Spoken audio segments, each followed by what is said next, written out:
சர்க்கரை சேர்த்தாமல் வீட்டில் இருக்க பொருட்களையே வச்சு 10 நிமிஷத்தில் ஒரு பர்ஃபி செஞ்சிடலாம்.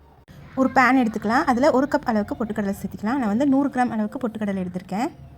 இதை மீடியம் ஃப்ளேமில் வச்சு 10 நிமிஷம் ட்ரை ரோஸ்ட் பண்ணலாம். பொட்டுக்கடலை நல்லா வறுபட்டதும் ஆற விட்டுடலாம். அடுத்ததாக 1 கப் பொட்டுக்கடலைக்கு 1 கப் அளவுக்கு வெல்லம் அல்லது கரும்பு சர்க்கரையை சேர்த்துட்டு 1 கப் தண்ணி ஊற்றி அதை கரைச்சி விட்டுடலாம்.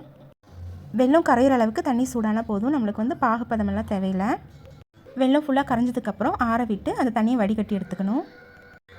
அடுத்ததாக வறுத்த பொட்டுக்கடலை ஆறின உடனே அதில் ஒரு 2 ஏலக்காய் சேர்த்து அதையும் ஃபைன் பவுடராக அரைச்சி எடுத்துக்கலாம். பொட்டுக்கடலை நல்லா நைஸாக அரைப்பட்டுருச்சு. வெள்ளை கரைசலும் எடுத்து வடிகட்டி வேறு பேனுக்கு மாற்றியாச்சு. லைட்டாக கொதிச்சு வந்த உடனே நம்ம அரைச்சி வச்சுருக்க பொட்டுக்கடலை பவுடரை இதில் சேர்த்துக்கலாம். கட்டி பிடிக்காமல் மாவு ஃபுல்லாக கலந்து விட்டுடலாம். பேனில் ஒட்டாத அளவுக்கு நல்லா கெட்டி பதமாக வரணும். நம்ம தேவைப்பட்டால் ஒரு 2 டீஸ்பூன் தேங்காய் எண்ணெய் அல்லது நெய்யை ஆட் பண்ணிக்கலாம்.